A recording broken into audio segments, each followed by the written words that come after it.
Awesome. Well, I appreciate you taking the time, Mike. Yeah, man, absolutely. It's my pleasure to be here with you today. By the way, should I call you Mike or Graz for the podcast? Doesn't matter, whatever you like. Dealer's Okay, choice. Graz. Sweet. Perfect. So I guess, yeah, give everybody a quick rundown on yourself, who you are, what you do, and yeah, just the basics.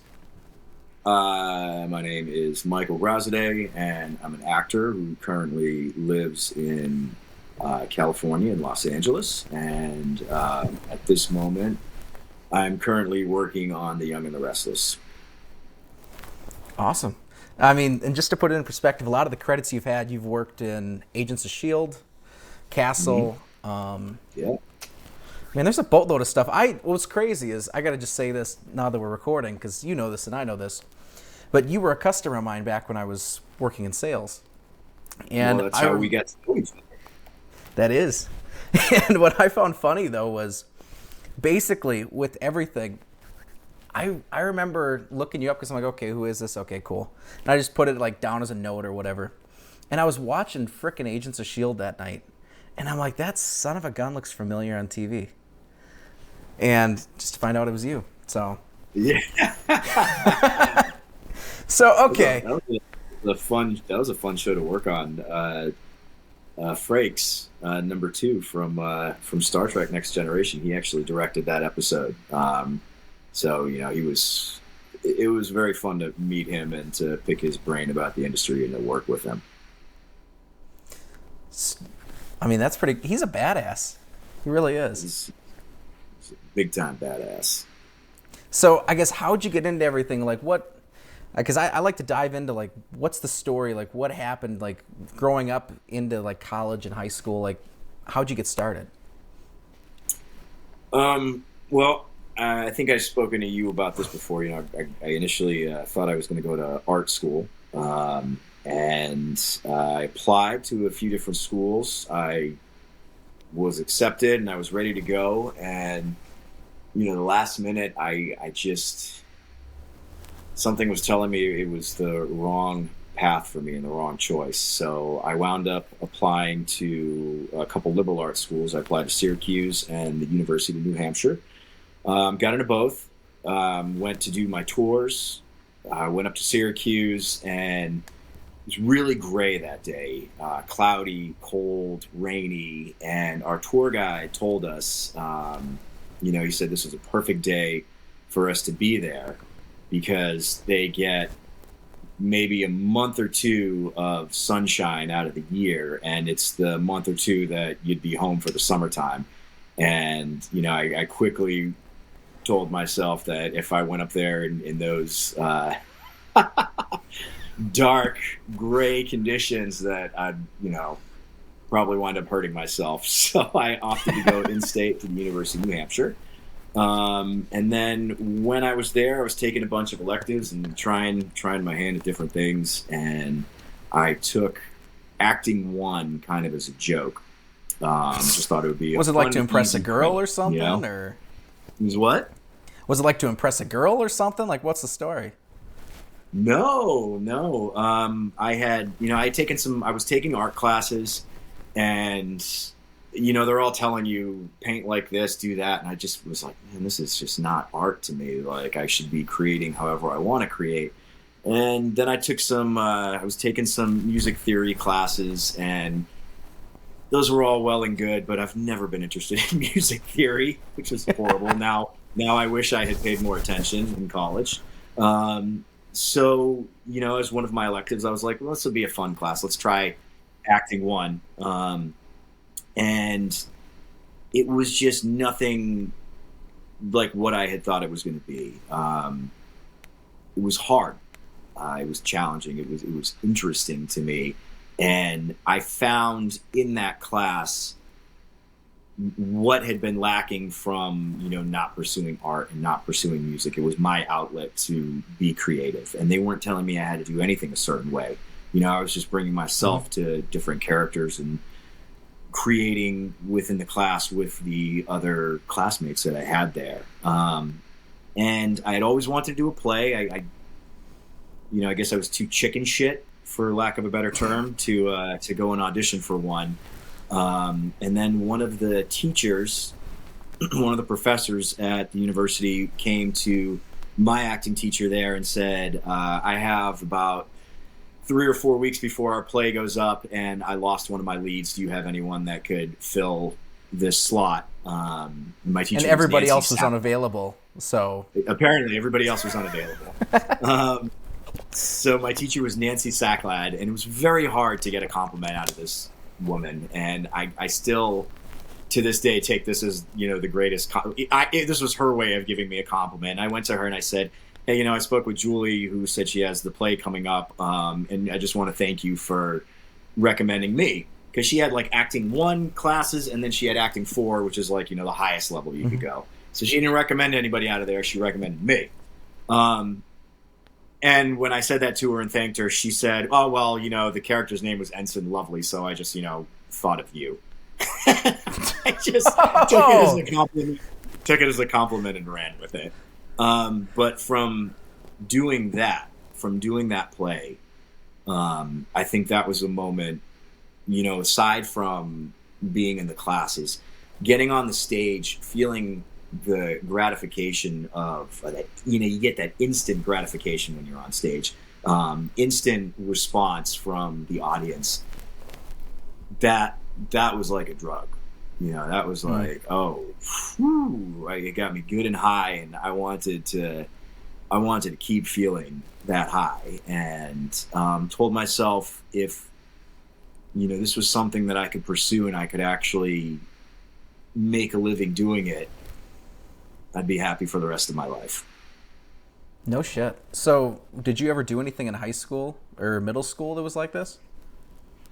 No, I never did the senior class play or anything. I'll be honest with you. I was more interested in smoking pot and drinking beer in high school than doing anything else.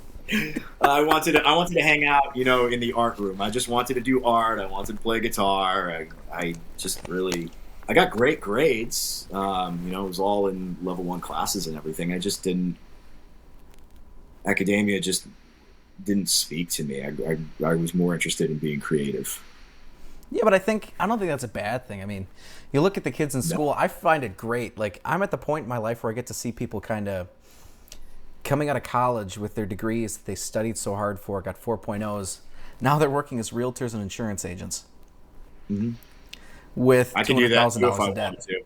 Oh, you'd make a killing at it, man. I swear. Just smile. Oh, exactly. Put that on a frickin' billboard. So basically, so you found like a love and affection that you got on stage. It was like a high. Was that? Mm-hmm. You want to dive into that? Was it something growing up that that kind of gravitated you towards that, or you think gave you more of a proclivity to because I know comedians are the same way. Because comedians, they get on stage.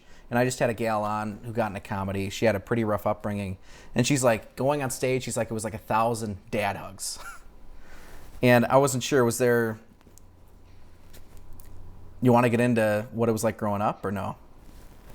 Yeah, no. Okay. I think I had a pretty normal childhood. My parents, they met both working for the government overseas in Europe. They had my brother and I. And then... when I was 11, we moved from Germany back to New Hampshire because that's, where my mom's family was from. And Hold up. You grew up in Germany? In Germany for 11 years and then moved to New Hampshire. Do you speak German still? Ein bisschen, aber jetzt mein Deutsch ist nicht sehr gut. It's a little, but now my German's not very good. Dang, man. Okay, so what got you guys moving back to the U.S.? I think they were ready for a move, and my dad,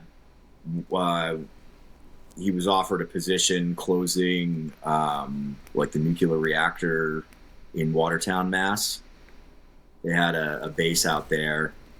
He wound up, with the highest rank that a civilian can have in the government. I remember living in Germany. His office was adjoined to the colonel's office who, ran the base. And anytime any kind of dignitary or high up would come in, we would always have dinner with them, or my parents would go and have dinner with them. So, I mean, it was kind of a cool upbringing. I don't really think that I had much trauma, but who knows? Maybe I need to go. I mean, that's still pretty cool. Like, because I know I was looking you up before because I'm like, what could I ask you that we haven't talked about already that's podcast appropriate? And my thought was like, having me here is not podcast appropriate. Well, actually, I've seen some podcasts. There's some podcasts out there that I'd be pretty freaking great in. Oh man, I could see it. Like, what's crazy is when I first got you as a customer, it was a guy who didn't like me, hated my guts, and he's like, you called in for something or other. I'm like, okay. It was just like an order update or just checking on something. This guy, he's like, just take the guy. I'm like, okay. He's like, I don't like him. I said, okay. It was really bizarre, but the dude was a dick. So don't read some guy that I didn't know just hated me. Yeah. Having never met me. And he was kind of an asshole. So, I mean, it's not something, I wouldn't read too far into it. No. I'm just trying to remember. Like, I don't remember having interactions with anybody at Sweetwater aside from you. And then when you left, whoever took over. But like, I just haven't been dealing with them at all. No shit. So I was the only person funny. You really. Yeah. No. Yeah. It was pretty crazy. Fuck the that. guy. Oh, Fuck bro, that I'm guy. with you. What was crazy though was the guy basically handed me over, and I'm like, okay. This dude's, because I worked with a lot of like, I had a couple of customers that were in prison. I had dudes that were on like in New York City, like police and things that were very. So I mean, I'm thinking like, okay, this is nothing. We hop on the phone, you're cool as hell, and we go back and forth. Oh. But I gotta say, yeah, and I bought some stuff from you too. You did, against my better judgment. Do you still have the Mesa Boogie? I still have it. I absolutely love it. Oh, that still blows my mind. Honestly, man, I cannot like sing the praises of that amp to enough people. Like, I'm like, hey, make sure you don't, you might have to change some tubes, you might have to do some fiddling with it. Make sure it's not near your internet and your phone's nowhere near it while you're playing. Because the thing's like an antenna, but oh yeah, I mean the sounds that I've been able to coax out of that amp. I really couldn't be happier. And every time I start thinking, oh, I'm going to buy something else, I'm like, I don't need anything else. Like, I have other amps. I don't play any of them. And I've been through, 57 custom deluxes. I've been through hand-wired deluxe reverbs from Fender. And, I mean, this one is just so much more versatile. The sounds, like, I mean, the opportunities with this amp, I think, are endless. I mean, I can't praise it enough. Interesting. So much so that I've had 2 people at my job buy them. Really? Mm-hmm. No kidding. Because I remember we were on and warned them though. Gave them the same warnings that you imparted to me. I'm like, hey, listen, man. There was a good 3 months. Like, I got it, and I was like, oh, this is cool. But then there was a good 3 to 5 months where I really had to spend some time kind of dialing it in, because it is a rather finicky amp, and there are minor adjustments just can completely ruin the sound that you had. But I never liked having something that was so finicky like that, but it's been kind of a fun part of the process with this amp. Yeah. And now I've got 3.5-year-old twins who think it's hilarious to come into the back room and turn all the goddamn knobs on it, hit all the switches, and play with the graphic EQ. So I've been taking some pictures of my settings recently when I dialed it again. So I could go, and I've sent those settings to the guys that I had buy the amps to. I'm like, hey, what are you playing out of it? I'm like, you should check this out, man. This is the kind of tone I'm getting with this. This is the kind of tone I'm getting on this. And, they're into it. Because I know, I literally got off the phone with you, and I'm like, let me just, I don't think you're going to like it, because you were playing like super simple stuff. And I got off the phone, I logged out, I walked down to the store, I had him pull out an amp, and I played it, and I'm like, he's either really going to love this amp or he's just going to hate it and send it right back. So it was, I was happy I liked it, man. I mean, I love it. I think that the clean channel, my only gripe, which I know, if I got a bigger one that they do, I could have that crunch channel on its own channel, because I love the crunch, but in order to set the amp on one of the cleans, just to switch over to the crunch is just far too loud at that point. Then you have to kind of like dial things back, and I mean, in a gig setting, that wouldn't be possible. And even at home, it's like I want to do that every time I switch over to a different channel on that channel, different setting on that channel. I don't want to have to change everything on it. So before we jump over, though, I want to ask: are you working on any music at the time? Like right now, is there anything like are you going to put anything out? No, not that I know of. I mean, never say never. I write songs, but I do it all, for myself. That's kind of my therapy for myself normally. I play with friends every now and then. I jam and stuff, and I'll bring some of the, hey, do you have anything? And I'm playing a song, and they're like, really good song. And you can sing. Fuck are you doing? So it's always nice to hear that, but it's not something that I'm like actively pursuing. If somebody came and they were like, "Hey, I love that song. I want to buy it," I'd be like, "Yeah, great. Give me a paycheck. Let me keep my kids in school. Take the damn song. Send me some royalties." That would be the ideal right there. You're a very heartfelt man, Graz. No, I think what you got to do is I'll hook you up with my buddy Greg or Trey, because I think those guys. I think you get along with both those dudes, and I really think you could write some cool shit. All right. So, but okay, so basically you're in college for the arts. You end up discovering theater in plays. What progresses from there? After taking that first acting class and after taking doing that first play, I started trying to get into as many of the classes as I could, that were offered. Mm-hmm. I wound up missing a minor in theater by 2 credits or something like that. I just couldn't get into the last course that I was trying to get into because it was full. It was only open to majors initially. And the teacher told me, he's like, I also need an even number. He's like, if anybody else tries to get in, he's like, I'll get you in there. It just never happened. So I missed getting a minor in it, but I did, like I said, every class that I could get my hands on while I was there. And I wound up doing every play that I could possibly get into while I was there. And this didn't start till my junior year. I didn't figure this out until my junior year of college. And it was also something, I was in a fraternity, but going and finding that, being like, oh, this is what fulfills me artistically. It also toned down a lot of the fraternity shenanigans, that I was constantly finding myself in. I can imagine. Which are not shenanigans at all. I mean, I had a really, really good time in college. Definitely don't want my kids going to college.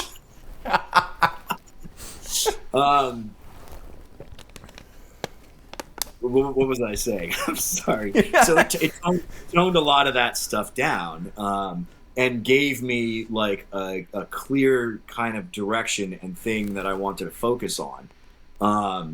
And in doing so, that was, like I said, part of that realization of, oh, this might be something that I could actually do for a living. If it's possible for me to do this as a living, maybe I'd like to give that a shot. You got to work your way up in any job that you get into, start from the bottom. So why not start from the bottom there? And I went. And what year did you graduate? Oh Jesus, 2001. Okay. Ooh, it's starting to turn a little gray after you said that. Starting to turn gray. I know, getting grayer by the second over here. Oh man.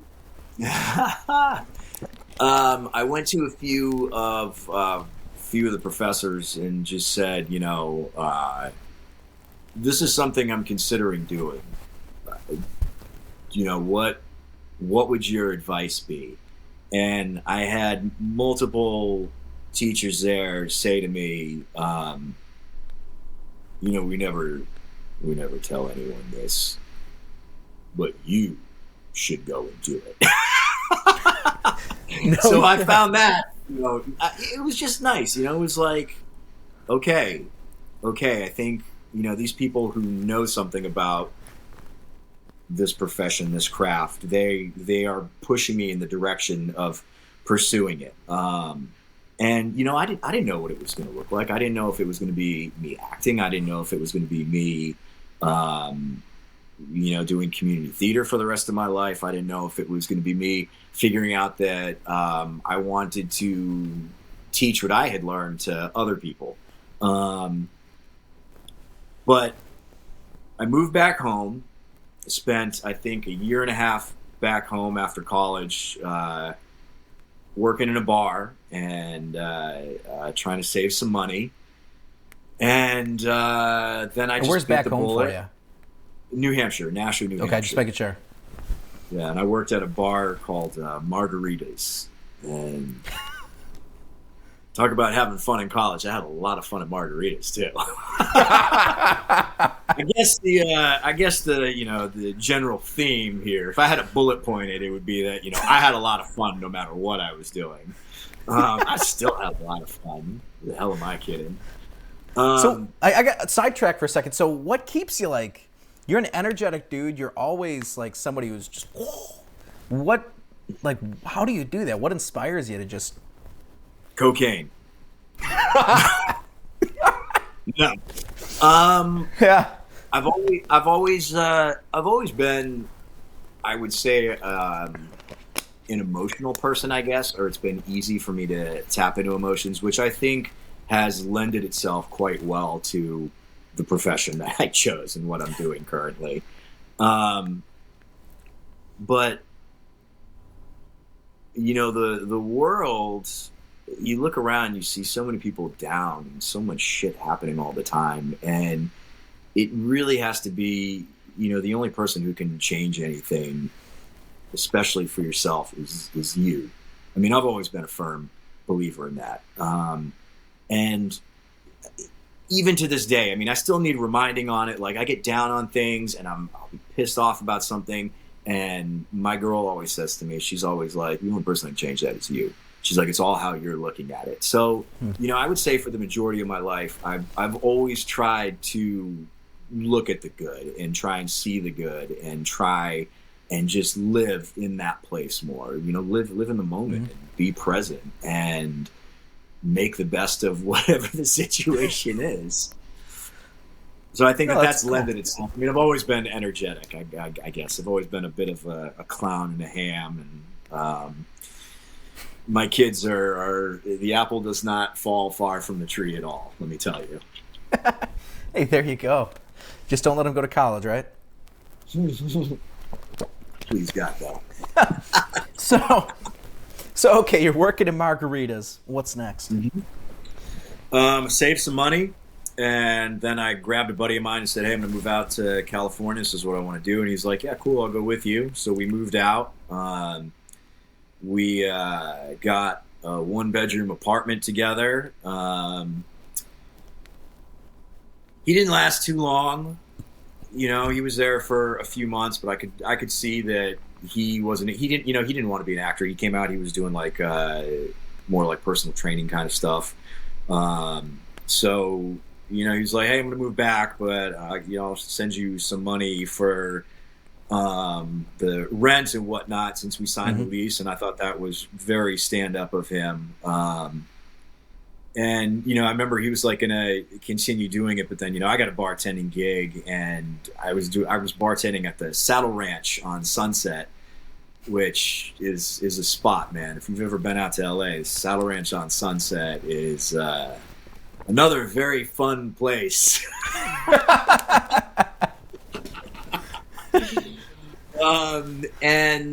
You know, that the bartending gig took off and I was making money hand over fist, enough so that I could survive on my own without any of his help or anything. And I told him, I was like, you don't need to send me any money. I got this covered out here. And then, I started meeting people who were like, hey, you need a manager, you need an agent. I just got bad vibes from all of these people until my buddy,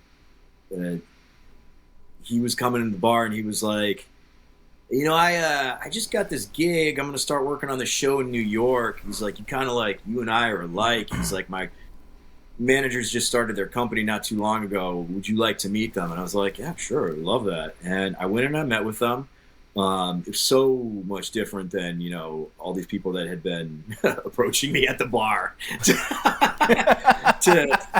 sign me on, Yeah. Come over to their house and sign along the couch or whatever.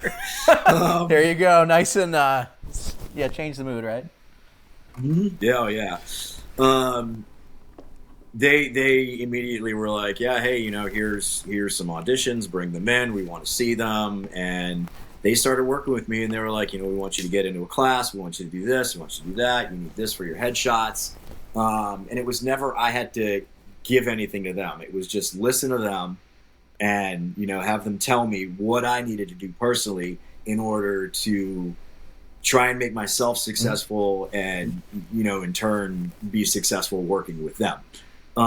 Which, I gotta say, there's a lot of companies out there, I guess, I always hear that stuff where they're like, you just need to give us $10,000 and we'll make you a star. Fuck that, excuse me. But, yeah, that's not, those people are not doing anything but taking your $10,000 and putting it in their pocket. You're making them rich, so don't fall for that stuff. So how do you find a good manager? Like, what's the difference? Like, how do you, is there like a telltale sign? Vibe, Okay. It was all vibe. It had to be all feeling. Like I had met some of these other people, and I had actually taken meetings with some of the people that had approached me, and I was hungry, I was eager, but something inside was always saying, hey, this doesn't feel right. Something's off about this one. Something's not right. Yeah, no, thank you. I'm not interested. But with Tracy and Stu, and they're still my managers today, Main Title Entertainment. They just from the get-go seemed interested in me and were excited for me to embark on this journey that I was getting ready to take. And it's also tough because sometimes it's tough to find. It's easier when you're younger, but it's tough to find a manager that wants to work with someone like build credits and all that. But because they were just starting they had been agents, just starting their management company though, they were willing to do that with people. And I was young enough at the time, that didn't matter. I still had plenty of time to build credits. So they took me on and I started doing all the stuff they told me to do and started getting auditions, and I started booking guest co-stars, and then I booked a big guest star on Navy NCIS, and then I started getting auditions for leading roles on these soap operas, and within like a year and a half of living in LA, I had booked a job on the Young and the Restless, which turned into an 8.5-year run for me on that show. Wow. And while I was there, I was working on other shows at the same time. I was doing American Horror Story and Agents of S.H.I.E.L.D. and getting out to do all these things that I was keeping everything exciting and fresh for me. And then I took a step back from the show and I spent 10 years running around doing my own show and wait, tell me about that. When I say my own, I'm sorry. I was just the lead on one of the leads on a show on Lifetime, and it was working. The opportunity came up. I was testing for like 2 or 3 different projects, and testing for this one, I was really excited about it because Tim Sexton was one of the writers, and he had done He was one of the writers on Children of Men, and it was a show that was in that vein. It was a dystopian future. What was the name of it? It was called The Lottery. Okay. And, they told us it was going to be the turning point for Lifetime, and they were changing their whole network with the show, and it was going to be so different from anything they did. And I'm very grateful that they employed me for a season. Ouch. Then I guess I'd work for them again. I would. I just think that perhaps some things were promised that, it's inevitable in this business. People have high hopes for things and see things a certain way, but it doesn't always work out the way that they're saying it's going to, or the way they hope it's going to, or the way we hope it's going to. It's just a part of this business and a part of any business, I guess. Yeah, but it's unique though, at least from, I've got a few buddies in Hollywood, and the way, could you explain how series actually run? Because it's a very unique thing. What do you mean how they actually run? Because a lot of them, some of them don't get past, that used to be they don't get past the pilot. Now it's like, for something to run 8 seasons is insane. Oh, that's the dream, man. That's the dream. Yeah. You want to, when I was younger, I was like, man, I just want to make art, and I remember I did a show called Crash. It was the last show that Dennis Hopper did before he passed, and I had a lot of conversations with Dennis, and a lot of it was me expressing my appreciation to him for the choices he had made in his career, the roles that he had taken on and whatnot, because to me a lot of it was art, and that's all. I was just obsessed, like, I want to make art, and I guess I get older, and at some point you get a house and you have kids and you're just like, fuck art, man. Like, I just want to make money. Like, just pay me. So now just working a street corner on the weekends. Yeah, well, now the dream is not doing that super cool indie film that everyone's raving about, that you're going to make $1,000 a week doing, if you're lucky. The dream is to get on one of those nice procedural shows that, goes 8 years and goes into syndication, and you get paid for the rest of your life. Nothing wrong with that. That's my dream. My dreams have clearly changed. So, okay, you're working on these shows. What was it like when your first day on any set? My first day on any set? Yeah. I would say is always terrifying, no matter how many sets you've been on. No matter how many times you've gone over the lines to memorize them. It's a huge thing for me. I really pride myself on being prepared and being ready just to explore and play the space and with the material and with the other actors, to be engaged with them and not be worried about, what's my line? Like, if you know it, you don't have to think about it. If you know it, you can just sit there and you can just listen to them and you can just respond and just see what happens. Like, it's a beautiful thing. And then, maybe take direction from the director and switch it up a little bit, try something different, have some fun with it. What was the question? I'm sorry. No, you're good. So, okay, you're preparing your lines, you're walking in right through the doors. What's it like your first time ever being on set? Was it like, what's running through your head? What are you thinking? What are you feeling? You're saying like anytime it's your first time on a set, or let's go anytime or your first time, either or. Yeah, I'd love to jump into your first time though. My first time, and I would still will agree that what I said, it holds true. It's like, I think it's a bit terrifying. You don't know what kind of situation you're walking into, especially when you're a co-star or a guest star on a show. You're not like if you're a lead on a show. When I did the show on Lifetime, I went through the process of meeting everyone before that show started. I went through the process of, knowing what this whole world was about, sitting down with the writers, sitting down with the producers, sitting around with Danny Cannon, who's the director, who's, done everything. And there's a level of comfortability with it at that point going in, because it's yours. You know, it's yours. It's all of the people there who are creating it. So then, at that point of being comfortable with it in that sense, I think it's important to figure out what kind of environment you want to foster and create there for other people to come into. Mm-hmm. So when people come to work with you as the guest star or the co-star, they don't have to be afraid, you know, because that's what I was saying. On the other side of it, it's like when I'm going to a show that's not mine, Mm-hmm. that I'm not familiar with, and it's my first time, it's like you do not know what you're walking into. And I have had incredible experiences on set, and I have had, you know, experiences where I've gone to managers, agents, and other friends that are actors and been like, "Oh, hey, no, you don't want to go work there because of X, Y, Z." And they're like, "Oh, yeah, no, I don't want to go work there." It's like, it's not worth it. It's not worth your time. It's not worth, you know, the mental headache. Mm-hmm.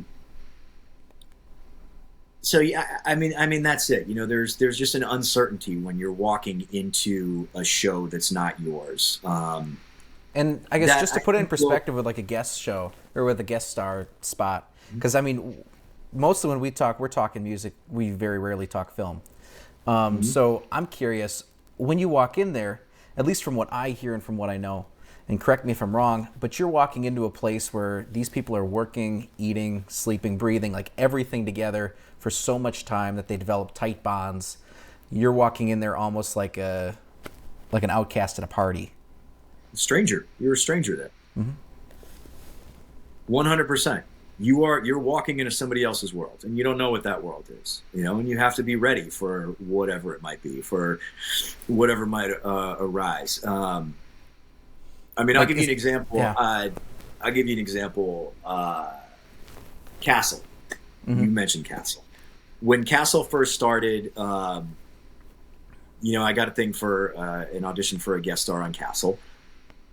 Nobody knew what the show was about at that point. I think they had done the pilot, but nobody had seen it. You know, there was a script, but the script didn't really let you see the comedy and the relationship that Nathan Fillion had, you know, with his co-star there.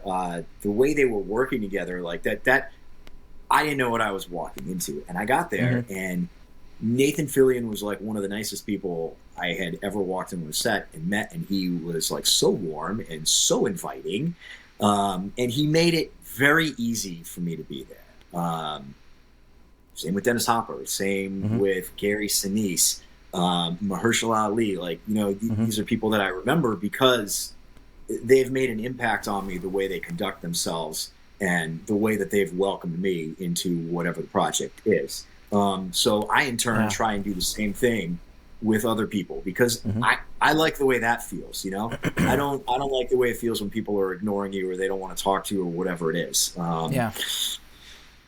So Nathan, then years later, I was going to say I wanted you to tell this story about Nathan Fillion because I thought it was great. Yeah. So then years later, probably 10 years later, I auditioned for The Rookie. And I test for The Rookie for the pilot episode. And Nathan's there, and he's sitting in the room, and he's just like, man, he's like, it's just like so nice, you know, to meet you and blah blah blah. And he's like, and this is just incredible. I was like, we actually met, and I was like, I don't expect you to remember this, but I went through. I was like, you know, it was like I think. I gave him the name of the episode, and it was literally like the second or third episode, you know, of the very first season of the show. And he was like, "Oh my God, yes, no." He's like, "I remember that stuff." And he's like, and I just told him the impact that he had on me, and you know how grateful I was for that experience. And he was very funny in the room, and he just made everyone stop what they were doing. And he's like, "I want everyone to hear him and to listen to him." What a good person I actually am. I didn't wind up getting that job. It would have been nice if I got that job because, you know, that show's been going. They've been working. Yeah. So I guess one thing I want to touch base on is how do people approach, I guess, do people approach you about gigs, or do you approach them? Because I know it all goes through your agent, right? Or manager? Managers and agents.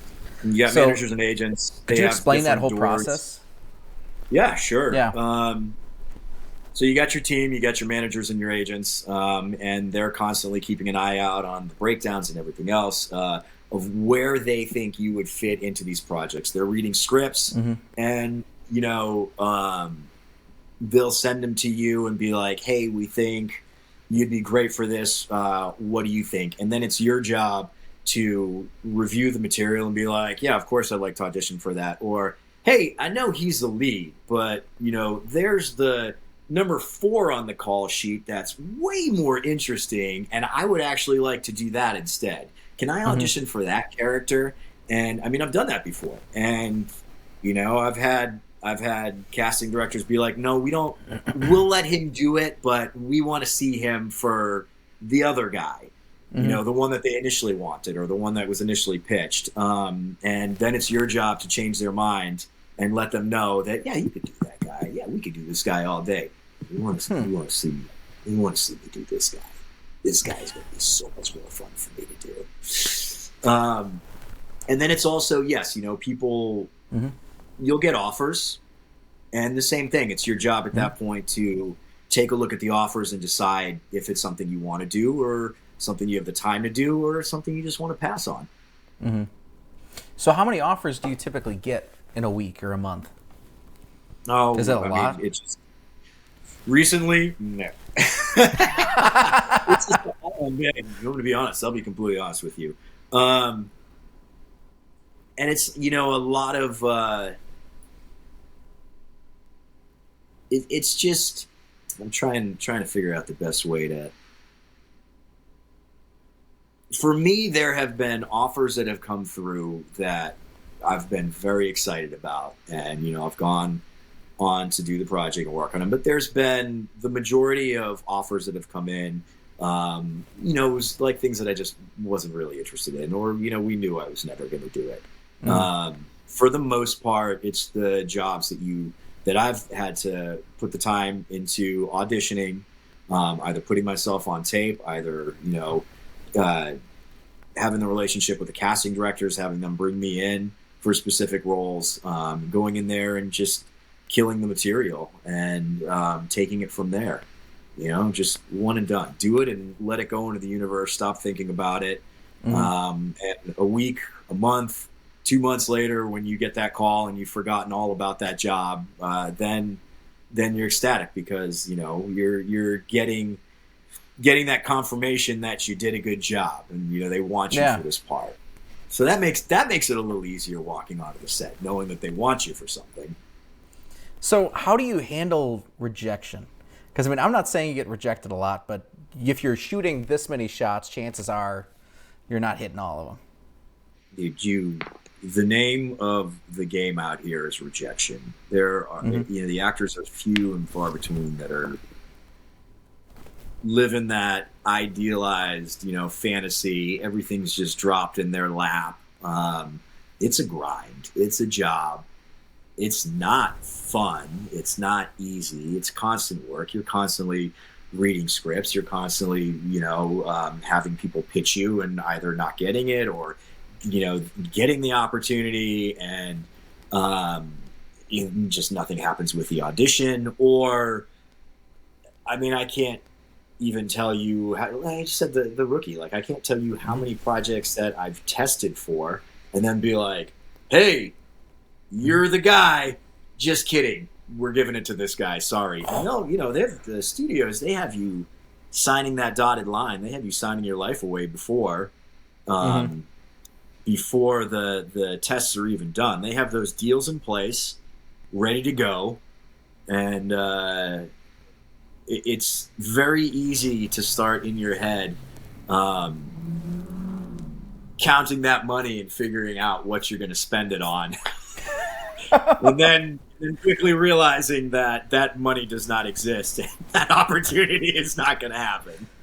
Damn. So how do you deal with that? Because you're an emotional guy. You're somebody that the highs are high and the lows are low. How do you like? What's your Like, is there like a ritual you do? Is there something that's like, okay, I'm going on a bender tonight, guys? Like, what do you No, do? no, God, man, I wish it was that easy. Honestly, it's never really bothered me.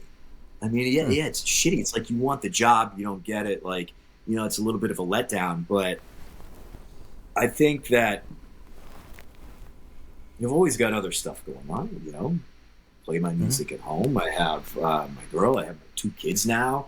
Hmm. Um, art. I still do art in my free time. I just you can't let it bother you. If you let it bother you, it can bother you to a point. Let me rephrase it. It can bother you to a point. It can bother you enough that you want to, you know, maybe try and do better on the next audition or whatever it is, or prove. Hmm. Like I like the Michael Jordan way of thinking. Like take it personally to, you know, where you're using those experiences and you're using that rejection as motivation, Hmm. essentially. But you can't. For me, I can't take it to a place where it's an all-consuming, just downer for me, and I need to find a way out of that. I mean, I think that's a super unhealthy way of dealing with it. And anybody, I could be wrong, but anybody who's going to deal with it like that, it's maybe not. If you can't take the rejection, this isn't the job for you. Hmm. Because for the most part, that's what it is. It's rejection. You put yourself on tape, you put yourself out there, you go into hundreds and thousands of casting calls into their offices. You have relationships with these people. Hmm. Directors, producers, but it doesn't mean shit. The relationships are there. Hmm. It's great because they want to continue to see you. They're going to continue to afford you those opportunities whenever there's a new project. But just because they're giving you an opportunity, you're getting the opportunity, everybody can sign off on you except one person. All the Hmm. producers, the directors, the show, everybody could be like, hey, this is our guy, he's so great. The studio has signed off on you. And then one person at network can be like, I don't like his eyebrows. I need Oh. someone with different eyebrows. So I can't really change this. I Hmm. can try and mold myself into whatever that character is, and through makeup and everything else. Do that. But if somebody wants to be shitty about something like that, like I'm not going to take it personally. I don't care. Hmm. It's on to the next one. And I always have to believe that because that one door closes, another one opens, right? Hmm. Because that opportunity is not happening, that means that there's a bigger and a better opportunity waiting out there for you. Now, I left the soap opera after 8.5 years of being there. And, I had gone through stuff where my dad had passed and all this other crap that I was dealing with in my life. And I was like, I need to move on from this. This isn't for me right now. I feel like I've given it everything I can. And I went out there and I did other projects and, Hmm. spent some time away. And then, had met my girl and had our kids. And 10 years later, I mean, if you had told me this, I was like, I would have been like, yeah, no, that's not going to happen. 10 years later, after leaving the show, a couple of my old coworkers, because we were still friends, they came to meet my kids and see the house. And we were sitting and we were talking, and they were just like, joking for a couple hours. And all of a sudden, one of them was just like, hey, man, would you ever come back on the show? I was like, I don't know. I figure if they wanted me back, they would have asked for me to come back, right? He's Yeah. like, I don't know, not necessarily. And he's like, I think, he's like, would you be open to it? I was like, yeah, sure, I'd be open to it, whatever. Didn't think anything of it. And literally, like within a week, managers start getting calls. I start getting calls from producers, from writers, from all, anybody who was Hmm. anybody who had their hand in it. Hey, are you serious about it? I'm like, what do you mean, am I serious about it? Are you serious about it? They're like, well, what do you want to Yeah. do? I'm like, well, what the fuck do you want to do? They're like, well, what makes sense to you? I'm like, okay, look, it's like, figure out what works for you guys in this scenario. Send me what works for you guys, make some kind of offer, and if it works, it works. If it doesn't, we go our separate ways and we don't have to talk about it. And they came back and they were like, we want you. I honestly thought they were going to be like, hey, how about you come work for a few months, or we do this, whatever. And they were like, hey, we want you to come back. We're going to give you a 3-year contract and blah blah blah blah blah. And I was like, oh, okay. Having a steady job like that in this industry, I think it's like less than 1% of the people that are actors actually have that. No kidding. And as hard as a job as working on the soap opera is, it's a great job. There's a great community over there, a great group of people. Our head writer, showrunner, he plays guitar. He's one of them I got with the Mark 535. He's got it in his office. There you go. Yeah. It's not easy, but it's a great job in this industry. For the amount of days we work, they put you under contract sometimes. I mean, I think in the second year of my contract, I was home for like 3 months. I hadn't worked at all. And Lauren was like, are they done with you? And I was like, I think it's just, the ebbs and the flows of the storyline. They're working on other people's storylines at this point. I was like, but the check keep coming every week, so I'm not going to ask them, and I don't really care. So what's different between, because I know you kind of explained it to me a little bit, but what's different between a soap and a standard show? There's a difference in a few things. There is. The cameras are different. Being on location as opposed to constantly being in a soundstage. With the soap opera, they'll have at any given moment anywhere from like 3 to 5 cameras going, all pointed in, and you'll have the directors will be back there snapping to change or tapping whatever they're doing to have the cameras change for the shots that they want for any given scene, because they've got that all worked out. Yeah. And for the most part with the soap opera, you get there in the morning, you go through blocking. If you're the first person up, so you got like 5 scenes, get there at 7:00 in the morning, 7:30 for blocking, go through hair and makeup, which takes me like about 2 minutes. We start shooting at 8:30. If I've got 5 items, those 5 items will most likely be done by 9:30, and I'll be on my way home, while people are still showing up to work. 9:30 in the morning. Because we essentially get one take. If you get it out in one take and they're happy with it, there's just no time. Huh? Pressure? Oh yeah. Pressure, not only for knowing the material, but to like do something interesting with it and bring it. Because you don't want to just be sitting there like, what's my line? What's my line?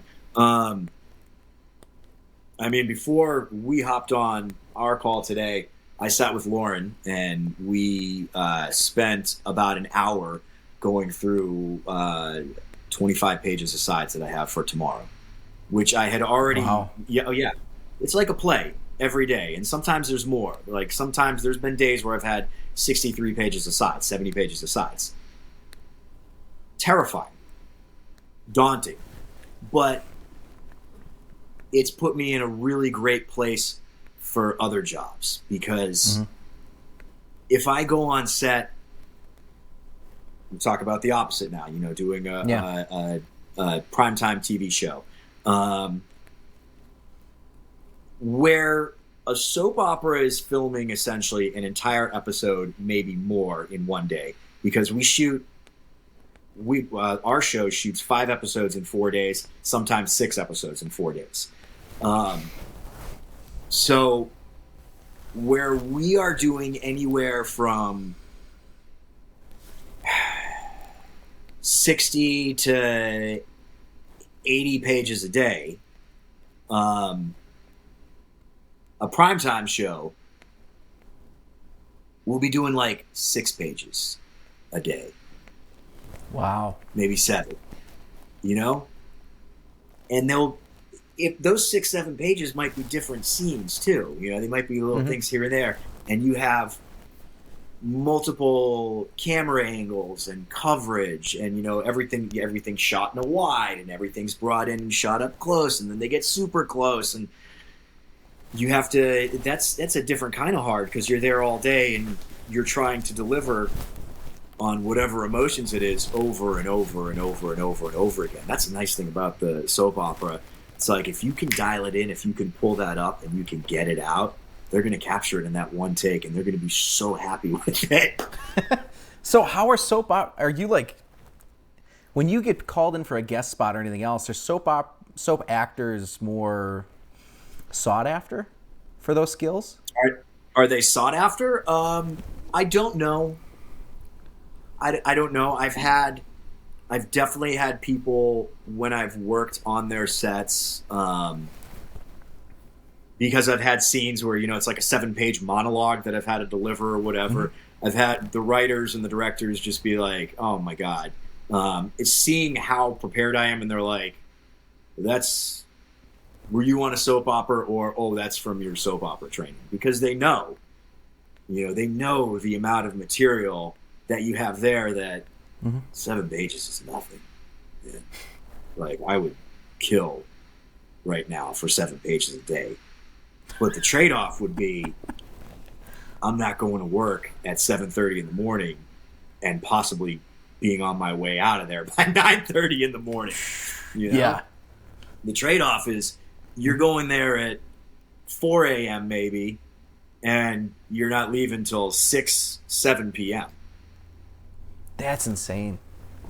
Because I mean, a lot of those guys, it's very interesting. You listen to interviews with actors or things like that. One of the biggest things they say is, I had to leave the show because they're working 12 hours a day, 5 to 7 days a week. The clothing doesn't even get washed. Like, they're sitting in a suit they're getting rashes and things because it's so intense. It's so gruely. And well, I think that they need a better wardrobe department then. Wardrobe's always been very good about cleaning my clothes. You see this? Yeah. Yeah. What's this? Yeah, exactly. It's a battle scar, man. So, how come I have Carl's underwear? Yeah, exactly. So, okay, I guess one of the big things I wanted to get your perspective on, because I think it's okay. I've been seeing this lately because I'm a film buff. I freaking love movies. I can't say I've ever watched a soap opera, and unfortunately, what's your favorite film? Turn this around on you. Look at that. Son of a gun. No. Can I say Blazing Saddles? Sure, why not? It's a okay, great movie. Blazing Saddles is up there. Otherwise, Step Brothers or The Chef with Jon Favreau. Oh my God, Step Brothers is probably one of my favorite comedies. Step Brothers and Talladega Nights. I mean, oh hell yeah. Step Brothers. What was it? Eat shit, Derek. Yeah, Sprechen Dick. It's so good. The best part though is I don't know. I've kind of heard that you've been called the songbird of your generation. Is that true? I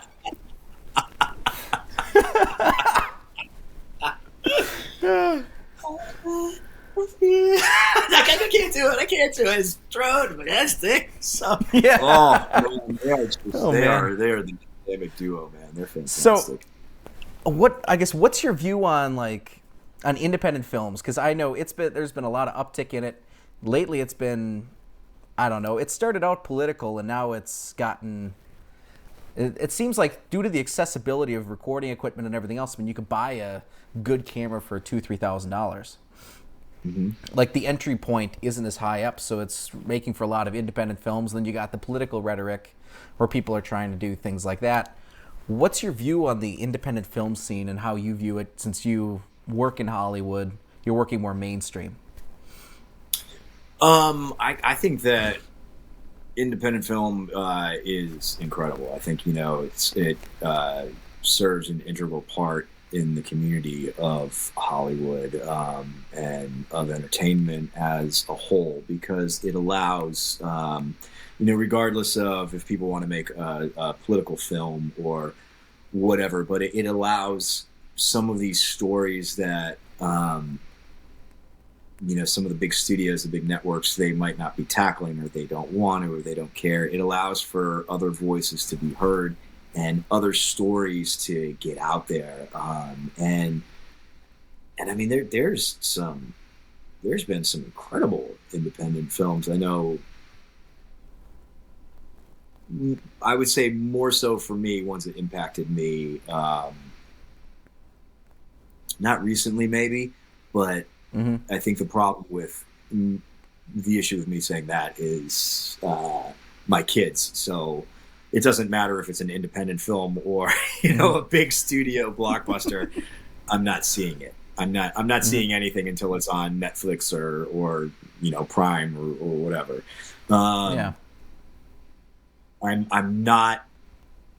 I haven't been doing my due diligence keeping up on a lot of it like I used to. I used to be completely obsessed with it, and also obsessed with foreign films like French cinema and Italian cinema. There were all these interesting stories out there that you're not getting, you weren't getting in the American film industry. Of course, there's a bunch of them. What was it? Let the Right One In. Years ago, it was the vampire movie with the kids, and I think it was like a Swedish film. Was that one of the ones banned in the United States? Was it? I don't know. There were a lot of horror films from Europe that are banned in the United States because they're just so intense. Ooh, I didn't think this one was intense. This one utilized, it was like an independent film, I believe. So okay, it utilized the budget and whatnot they had for the special effects that they did, everything that they just did in it. It was just a shot beautifully and a beautiful story. And then the American film industry got a hold of it and had to remake it and everything. And I just remember not being as impressed as I was with the original. Maybe it's because I can't understand what they're saying and I'm reading the subtitles, so I think they're great actors, and in actuality, turns out they suck. Yeah, turns out they're just laying a turd. Yeah, exactly. But no, I guess let me rephrase with the political stuff. I think it's, and I do a lot of work in politics, so that's the reason I ask, because it's, I don't know, it comes up on a daily basis, and I've got a childhood friend that works out in Hollywood as a director and producer, and I have to be careful with my wording, but basically I look at you better be careful with your wording, especially in this day and age. Isn't it crazy, man? But I look at, like, in politics, you've got a lot of these people that put out political movies, and it's an independent film with an emphasis on politics, and everyone gets behind it because it's a political film, but the movie actually sucks. I think it's B-list at best. And my question is, like, how is all that viewed? Because you've got a unique perspective being in Hollywood as opposed to Midwest or small town America. How is all of the independent film scene that's been emerging viewed, or is it even viewed at all?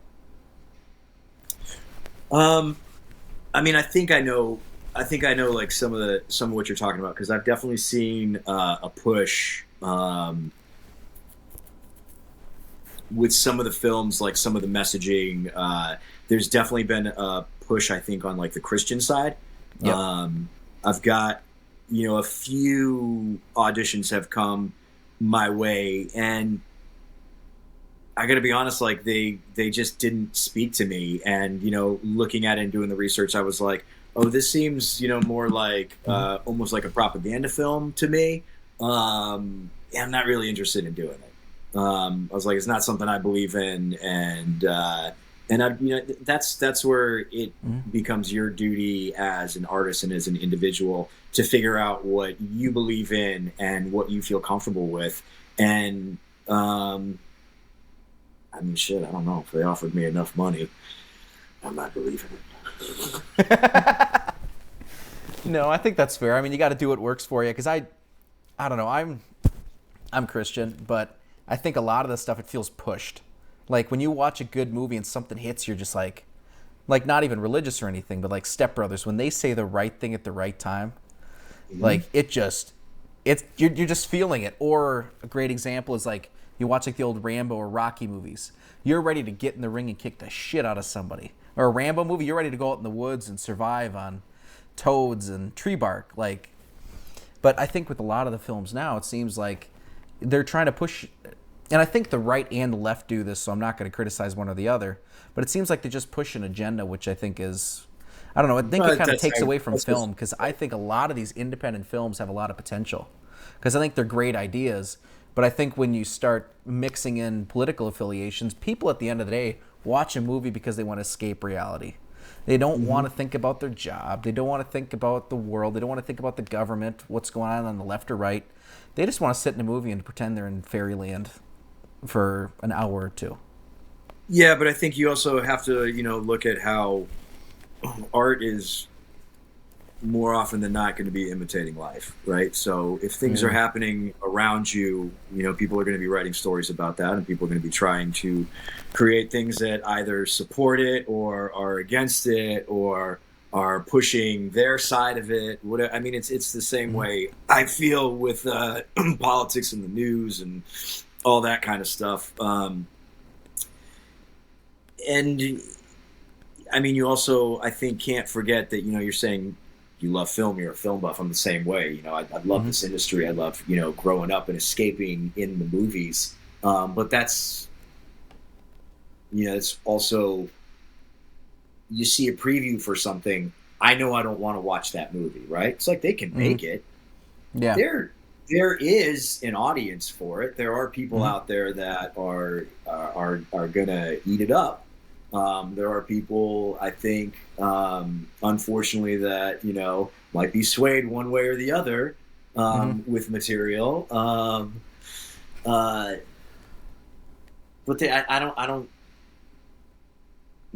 I can't fault it because they have the access, right? They have the means to do it, and that's just how it gets made, right? Like if they've got the money to push an agenda with a film, then they can get it made. I mean, money talks, right? That's true. I don't have to be a part of it, and I don't have to watch it. Like, sometimes do I wish there were other films being made? Sure. Yeah. Yeah. So do you have any ideas for films? Is there anything that, I guess, let me rephrase this. You've been the lead on the show. My ideas for films? Are you crazy? Bro. Lawsuit? Oh, yeah. I'm going to steal that and just, I heard about it from some dude on the internet, okay? But, no, like, so you've been a lead on a show. Do you think you'd ever put on your own show or your own, like, movie? Yeah, I've got some ideas. We got some good stuff chicken scratched away. Well, I don't know. I guess,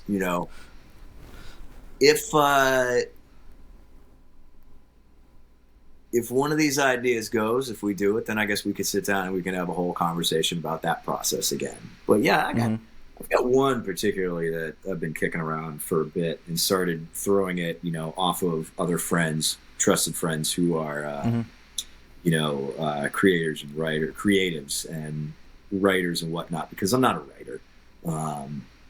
But I have the ideas and I can write scenes. I have written scripts and whatnot. So I would just want to sit and like kind of hash the stuff out with them and have them be a part of it as well. And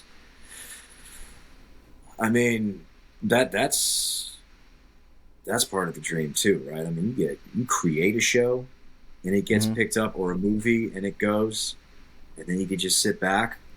You don't have to do anything. After you've put all the work into to make it happen, then you can just sit back and let it happen on its own with just your input, Yeah.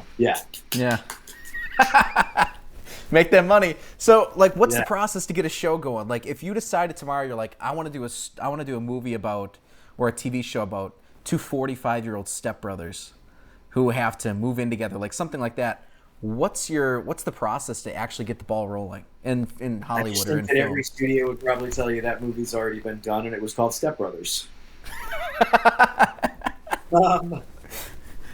Honestly, I have no idea. Like, this is like that part of the industry I'm not so well versed in. I know that you have to come up if you're doing a show, if you're doing a film, I think you want a script or some kind of teaser script, right? If you're doing a show, you should probably have your pilot episode written, and have a Bible of, they call it the Bible of what this series is going to look like in following years, and what all the characters are going to go through and all that kind of stuff, because that's the easiest way of selling an idea to someone, and they can sit back and they can wrap their head around, okay, they can see the trajectory of where each of these characters has to go on this journey of this show.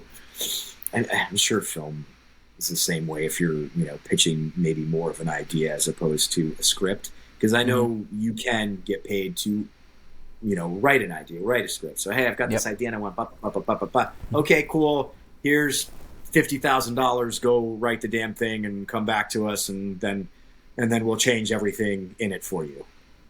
Oh, wow. Yeah. That is insane, man. So there's a lot of cooks in the kitchen. Don't forget, everybody thinks they have the best idea, right? Yeah, that's true. How do, I guess, is there like a standard formula? Because I know you don't really deal much in this side of things, but I look at, like, one of my favorite shows right now has been Loudermilk on Netflix. Is what? I can hear you. Oh, no worries. One of my favorite shows has been Loudermilk on Netflix. Oh, I don't know it. What is it? Oh, Loudermilk? Yeah, Loudermilk. It's got Ron Livingston. Okay. And it's just do I this need AA to look this up on my phone right now? Go for it, man. It's worth it. But basically, it's amazing. And the show is super low budget. They filmed it over in Canada. And apparently they filmed it in like 2 weeks. The whole season. Season 1 or season 2 or both of them. But it was like a massive, intensive thing. And it's just this hilarious, dry humor, like kind of dark humor sometimes show. But I look at... Yeah, it's got great ratings. And it just came out. It's 2020. Oh, no. It's 2017. Yep. It was one of those movies or one of those TV shows that didn't really take off at all. And then once it hit Netflix, it just... boom. It's got like a cult following now? Huge. Yeah. They're renewing it for another season. I'm going to watch it tonight. Do it, man.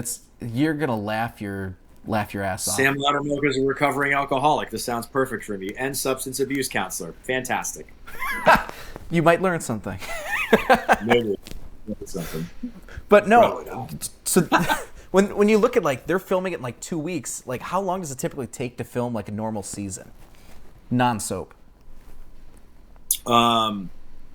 They're filming the season in 2 weeks? Or they're filming an episode in 2 weeks? Season.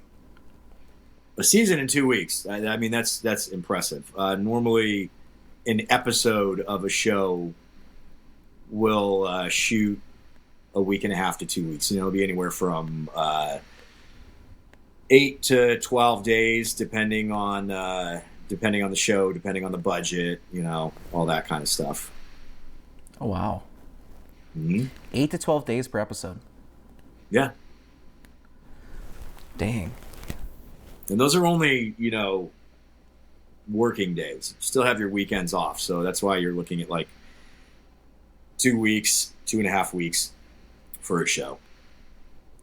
No kidding. So it's nice. It's nice if you book a guest star in, say, Hawaii, and they fly you out there first class, and they put you up in a hotel, and they give you per diem every day, and you have to maybe work the first day and the last day that they're shooting, and then you have, 10 or so days in between just to sit on the beach and play a ukulele. Dang, man, I am in the wrong damn career.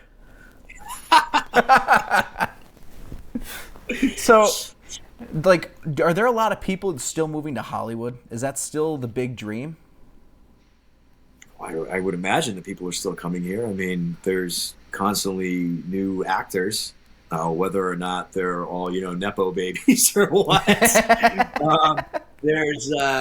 There's constantly new talent coming out. I mean, this is kind of the place you have to be if you want to do this. This is where the majority of the auditions and everything are, especially if you want to try and, completely immerse yourself in the world. If it was theater, I would say New York. But for film and television, this is still the hub. This is still where everything's happening, where all the studios are and everything. Now, I know there's studios in Atlanta. Now I know there's studios here, there. Filming's happening everywhere. But yeah, the main offices are all still here. Everything's shooting out from here. Interesting, because I know that was the big question I had. Because looking at the music industry, there were California, LA decided that, I don't know, for some reason it just blew up and everybody was leaving. And so Nashville was getting flooded over the last five-ish years, I want to say. So you had a lot of people moving there, Austin, Las Vegas, and working in the music industry. I got to kind of see all that start to emerge and happen, where you had these robust music scenes starting up across the country. And I started hearing from a lot of these guys that film was doing the same thing. So where else is it kind of jumping out to? Well, there's always been stuff going on in Canada. They film in Montreal. They film in Toronto. They film in Vancouver. The studios, they get tax breaks for that. They like that. That's very attractive for them. I don't know if necessarily it's beneficial for the actors, but we're not the ones making the show. I'm sure if I was producing a show, I would look into all those things. If it's going to cost me millions of dollars more to shoot it in Los Angeles because permits or whatever else, why wouldn't you take it? Why wouldn't you take that show someplace else where you can make it for less? And the same, I think, goes for acting. I mean, I know that I've had friends out here auditioning and not really hitting with anything. So they've gone places like Atlanta, where there's a lot of film and television going on in Atlanta, and they essentially become a big fish in the small pond, as opposed to being the small fish in the sea out here.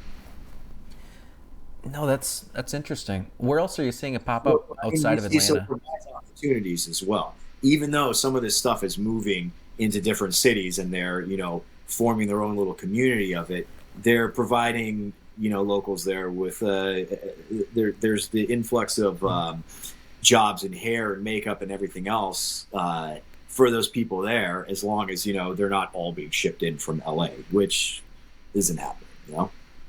Interesting. So if you had to work somewhere else that wasn't California, where else would you work? Montreal. Really? Yeah, we did the lottery up there, and I made friends in Montreal that I'll have for life. I like to eat. Eating's my thing. I hate sex scenes because I have to have my shirt off. I like to eat. I don't like to work out. I like to eat. Yeah. And I made friends with chefs and restaurant owners up there. Oh, that's dangerous. Oh, so dangerous. And to this day, I mean, constantly sending stuff back and forth to each other. He's given me some of his recipes. Some of the other guys. But I just love that city, too. I mean, that city is gorgeous. You've got Old Town Montreal that's right on the water with cobblestone streets and beautiful architecture. And that food's like second to none. It's just... Is there a restaurant French you want to food. shout out that's like just the one to go to? The one to go to? Barraco. Yeah. Absolutely. What's it called? My friend Jeremy Falissard is one of the owners and the head chef there. And he has, since we did that show, I mean, he's had an empire blow up for restaurants and whatnot, and nightlife as well. They do these very cool, like, speakeasy kind of themey nightclubs that like aren't too big. I should say bar instead of nightclub.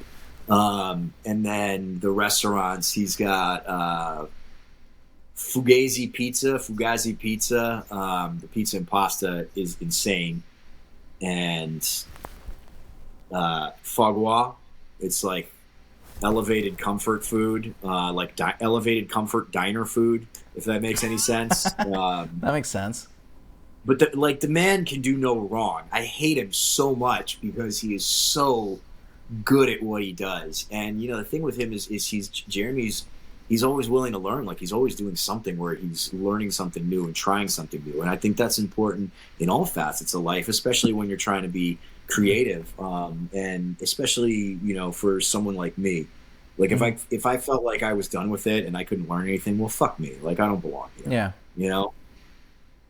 So how'd you meet this chef? You go to Montreal. You call me. I'll hook you up with Jeremy. You will be blown away. Like this. Good. I cry when I eat his food. It's so fucking good. And then to like know the person and know that he's a good person, everything on top of it, it's just nice to share that like friendship with him. And it was like one of the first places I ate when I got to Montreal. I was staying in a condo right up the street from it. I ate there so often. And it got to the point where I would just come in and he would be like, let me make you something. And he would just start, you know, make something that wasn't on the menu. Or what do you want? And I'd be like, oh, I don't know. He's like, no. Is there like something that you want that's not there? Yeah, maybe like this. Yeah, I'll do it. And he would make it. And it was incredible every time. Everything was incredible. And I brought every director I worked with there. I brought all the actors I worked with there. Damn. Other actors, you know, the other actors I was working with, when their friends came in town, that's where they brought their friends. Like, Barocco, it was, I cannot stress enough, like, if there's anything you take, and anybody that's listening takes from this interview that we're doing, this podcast, it's fly your fucking ass to Montreal and go to Barocco. Damn, I'm almost half tempted just to take a flight this weekend. You should probably go. You're close. You're close enough. You're close. Oh yeah, jump across the pond, man. Because I'm already thinking about going up there. Are you an Oasis fan? Yeah. So with those reunion tours, Australia's booked out, UK here, like everywhere's booked out. The only place that still has tickets is Canada. Really? Yeah. How far along the tour is Canada? Because that was like the running joke out here is that they won't still be together by the time they get to Los Angeles. I'll tell you some stuff about that off camera. I got to listen. I know people, okay? They're going to be together. They're making the money right now. They need that money. Oh, trust me. I mean, Noel Gallagher just got a divorce. Like, yeah, he needs that money. Yeah, but no, there's some crazy stuff that I'll tell you. That's basically, it's not as bad as you think it is. I have no idea. So, whatever it is, it'll be fun. I just look at it like, man, that's one of those concerts. Like, there's certain bands. Like, what music are you into? Like, is there some like what's your jam? Who, me? Hell yeah. Honestly, man, you might see all the tattoos and everything, and not even think it, but fucking Grateful Dead. Love the Grateful Dead. No shit. It was one of the first shows I ever went to. Was the Grateful Dead at the Boston Garden, when Jerry was still alive, when it was still the Boston Garden. Go Celtics. And subtle. Go Red Sox, go everything. Yeah, everything from over there. They still live in my heart. Celtics hat around here somewhere. Let's see.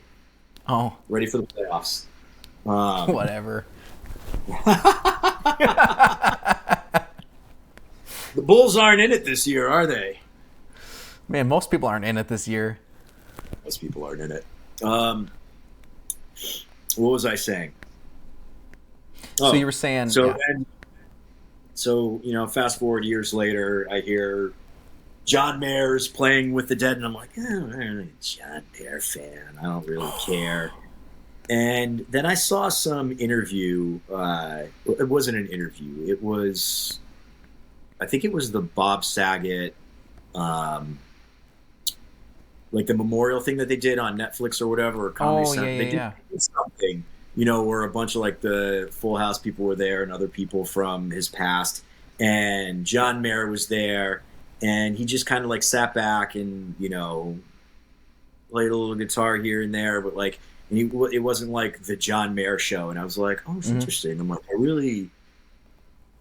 I didn't know. I thought that he would have composed himself different. And that's me projecting shit on him, because shame on me for not liking this man his music's fucking incredible and he's a great guitarist, So I don't know what it was. It's a part of me that like it's a weird one. Only wants indie music and everything else. So one of my buddies hit me. I saw that and I was like, oh God. I was like, I said to Lauren, I go, Lauren, John Mayer, he plays with the Dead. He's with Dead and Company now. I'm like, we should probably try and go see them. She was like, oh, I don't really know if I'm familiar with her. And I start playing her songs and she's like, oh yeah. Oh, this is good. And I was like, yeah, it's good. I was like, it's good. It's like, they have great fucking music. And I was like, it's a whole different experience when it's live. And it was either within hours or the next day, like we were at brunch. And I get a text from my buddy. He's like, hey, what are you doing? And I'm like, oh, nothing. What are you doing? He's like, you want to go see Dead and Company at Dodger Stadium? And I was like, wait a second. Very strange. Because I literally just put this into the universe, and he's like, but you only have one ticket. I was like, Lauren, you can't come. I'm going to the Dead and Company over at Dodger Stadium. But I went, and I was, it was like a rekindling of my love for them. And seeing him performing with them too, like it's not the John Mayer show. He plays that part in the band. And that's it. He's a part of the band, and he's phenomenal. Like, it's insane to watch this guy. So from that point on, like, I was like, oh, well, every time Dead and Company's around, we're going to see them. And we went to multiple shows here. We went out to San Francisco to see the last show they ever did, which quickly afterwards they announced the residency at the Sphere. So then I went out to the Sphere like 6 times last year. Oh, how was that?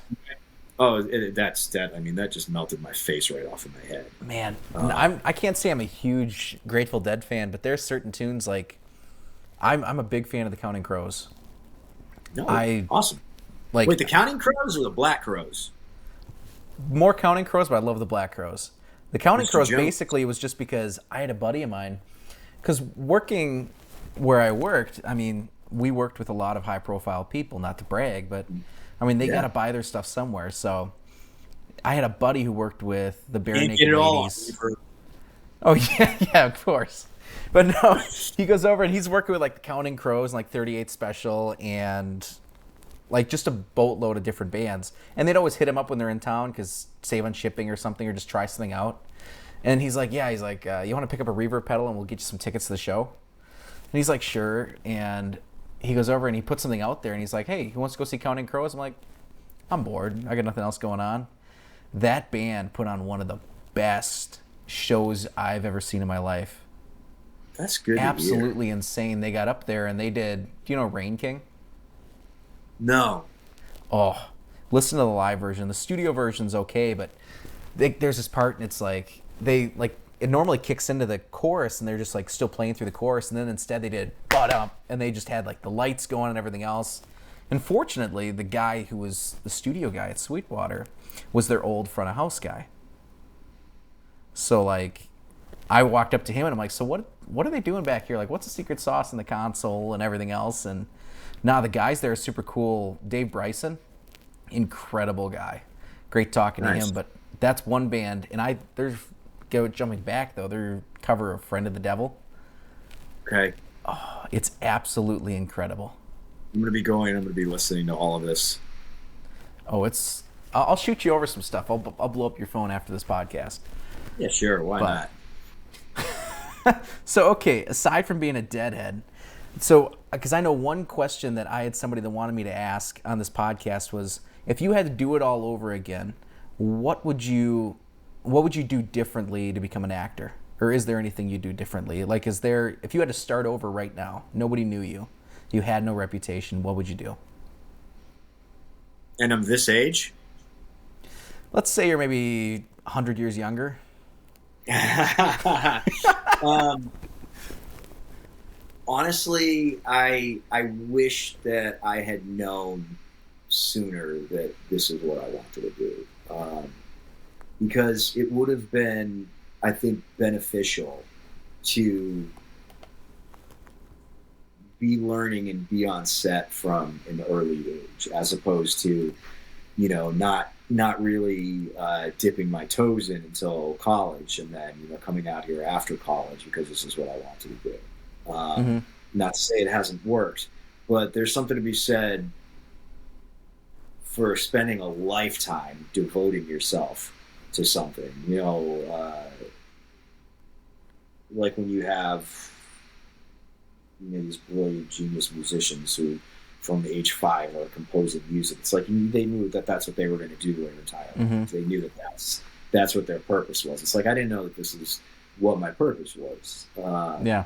And I would have liked to have known that sooner. And other than that, I think that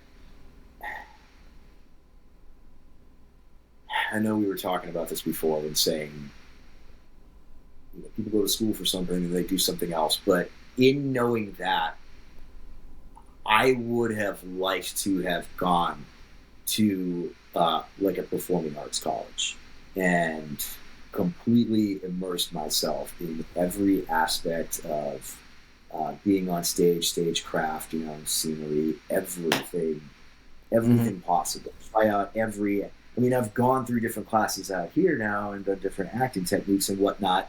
But there's Yeah. also, I think, something to be said for some of those schools that have they have relationships with other people in the industry already that either came from there or they've got recognition for one thing or the Mm-hmm. other. And it's nice when you're doing a class and Antonio Banderas is there to to give you guys feedback and to work with you. No kidding. And like that's the kind of stuff that I would hear from friends that had been in those programs. And then there's also that community and those relationships are already built when Mm-hmm. you go out into Hollywood, which sometimes can make things a little bit more accessible. Because as much as I always used to want to not admit that the relationships matter, Mm-hmm. they do 100%. No, I think it comes down to in life. I mean, even outside of acting, I think it comes down to who you know more than what you know. I mean, That's it for sure. unfortunately, I mean, That's for it sure truly. with some of the actors out there. It's nothing who they know. I watch some of them and I'm like, Jesus Christ, man. Come on, how'd you get this? Yeah, exactly. No, but I think a lot of it, I mean, that's one of the things that I think people take for granted is the relationships that you develop across the country or anywhere else. And it's not about, I don't know, I look at networking as like collecting Pokemon cards. I mean, I was never really a Pokemon player when I was younger, but it's one of those things that when you grab or when you get the opportunity to meet people or foster relationships with different people across the country, it doesn't mean that you're going to ask them for anything, but it just means that if you've got questions in their field of expertise or anything else like that, that you've got somebody you can go to instead of, or you got to crash someplace. If you're stranded in Arizona and you got a buddy that lives in Phoenix, I mean, there's different things like that, and it definitely comes down to what you know or who you know, because when you're looking at like getting an opportunity or something, and they're like, yeah, my buddy Michael Graziadei might be a good person for this. Because It'd I be mean, look at perfect for James this. Gunn. He's hiring a lot of his friends for gigs that he's like, well, yeah, this guy would be good and this and that. And I don't think there's anything wrong with that. It happens all around, whether you're talking in business, in acting, in music. I mean, there was a musician that said a great thing that I really liked. He said you only got to have two of these three things. And the three things were you got to be on time, you got to be a virtuoso at what you do, and you got to have a good attitude. He said if you have any two of those things, because think about it, if you're an asshole, but you're really good and you're always on time, they're going to put up with you. But if you're the nicest guy in the world, you're not that good, but you're always on time, you're going to have work. So you combine any of the two of those things, I think you've always got a job wherever, or you've got a life, you've got opportunities wherever you want to go.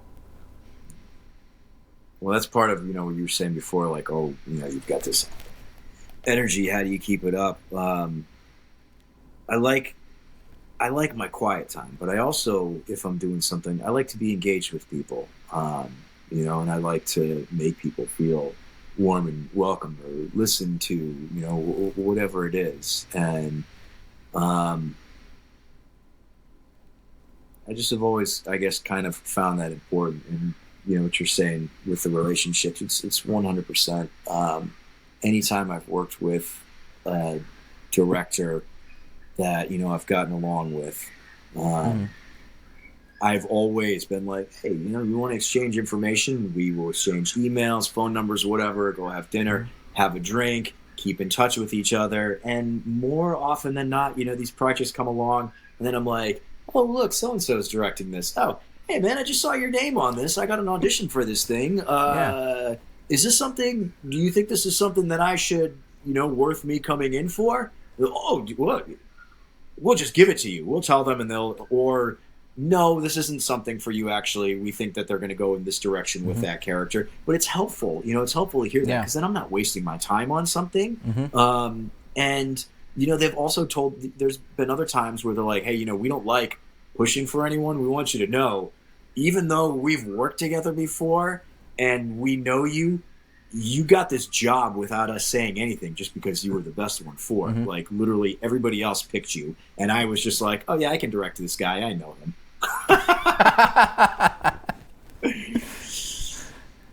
No kidding. So, I guess the last couple things, because I know you got to get running pretty I quick lost here. your sound. Oh, can you hear me? Oh, now I got you. Okay, cool. Sorry about that. So, I guess one of the last few things before, because I know you got to get running pretty quick here, is Yeah, I think around 3 I gotta go get the kids. Lauren told me, she goes, just be done by 3. I was like, okay. She goes, no, be done by 3. And I was like, okay. hell hath no fury like a woman's scorn, right?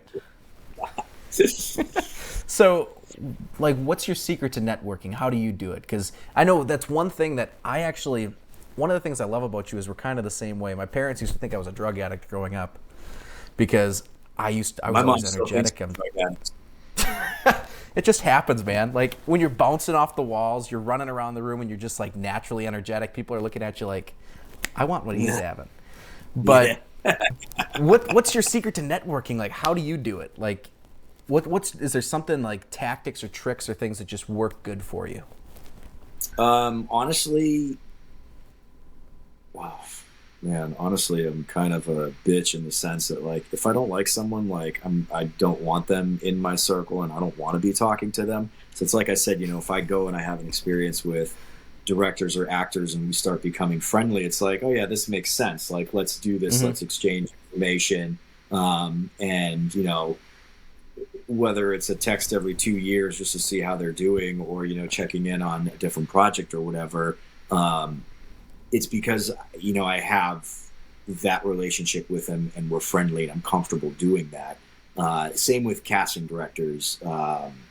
There's a few of them that will bring me in for every job they get, and I am so grateful to them for that, because it affords me the opportunity to possibly have another job. Every time one Mm-hmm. pops up. I don't really know, aside from keeping it friendly and professional, if I have any real tips.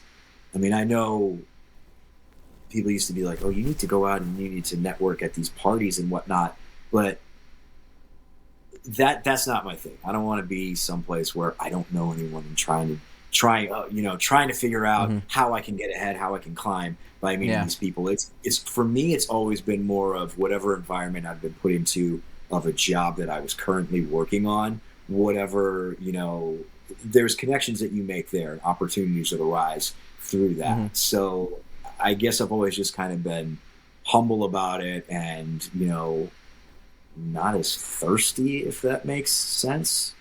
Yeah, you're not chomping on someone's heels. No. Mm-hmm. Just because, that's so and so and they have these shows, Mm-hmm. I'm not gonna be over there like, oh my god, it's so nice to meet you. Oh my god, I hope we can work together someday. That's not me. Yeah. It's not me. That's not how I operate. And I'm not going to go and introduce myself to the person unless we have some kind of mutual connection. Look, here's a perfect example. I was working on True Detective. It was done. We went to the premiere, and Matthew McConaughey had been on the first season, fucking brilliant in it. They both, everyone in the first season was brilliant. And Nick Pizzolatto, the creator and writer, was standing there, and he was talking to Matthew, and we wound up by them, and wound up over, and he was like, "Oh, Matthew, this is Michael, blah blah blah." He's just in in the story about this crazy thing that happened on set, and blah blah. And then we wound up sitting there and talking. But it's like I never just would have gone up to him and been like, "Oh hey Matthew, I'll get to work with you someday." It was because of the people that I had worked with, where we had these mutual connections, that I was wound up in a position where I was wound up meeting him and whatnot and talking to him. No, I think that's a good point, because I think a lot of people. Like, oh, what can you do for me? Oh, I agree, and I think that's acting one of the football, and that was it. No, you're right. That's one thing that people underestimate. A lot of it comes down to just growing relationships with people and just getting along with people. Because I know all the different relationships and connections I make. And most of the time, like, we're talking film now on a podcast. I still text you that I hate your recording setup because it sucks. We don't talk about jobs. I mean, I look at my buddies who work in the music industry. The majority of what we talk about isn't our professions or our careers, even in business.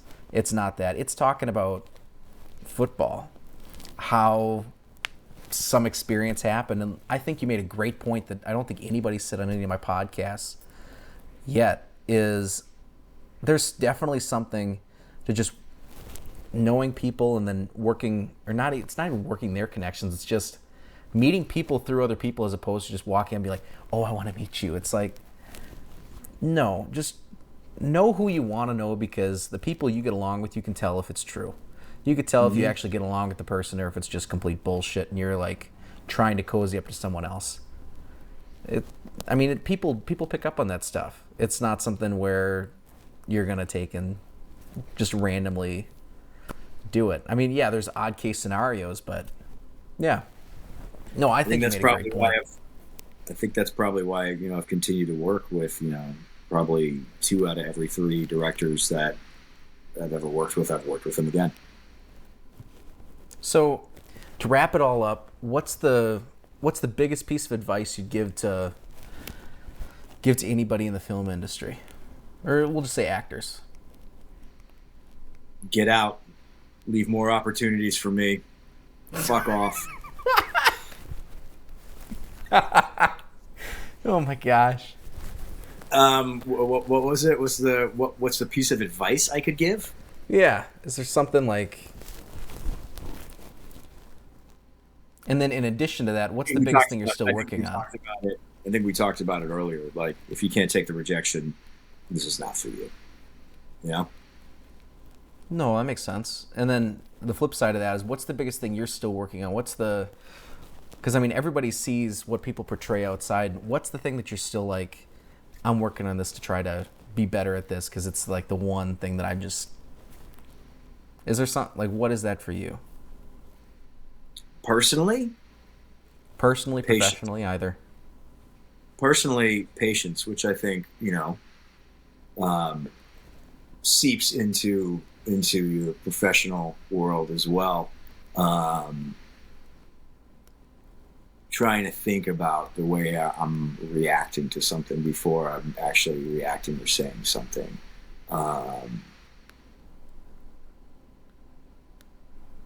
Yeah, man, it's funny, I guess, as you get older, the things that you start being more aware of, I guess, and the things that you find important. It's like now it's like, my girl and my kids, they're everything to me. I love my job. I love what I do. And I'm so grateful and fortunate, that I am afforded the opportunity on a daily basis to go out and do what I love. It's like, I get money for being a fucking clown. I'm Peter Pan. You never have to grow up. I get to wear a different mask every time I go to a different job. That's exciting. That's fun for me. And I recognize that, and I'm grateful for that. And if I'm not, my girl reminds me quite quickly, you know, just like, you trade jobs with me. A million other things you could be doing. You know, you're right. You're right. You're right. Because I mean, I think we all get frustrated. And we all tend to gripe about shit, but that's, you know, people would be like, yeah, nothing to complain about. I'm like, well, there's plenty of things that I can complain about. I'm like, I'm just not going to anymore. Nothing for me to be upset about right now. That's awesome, man.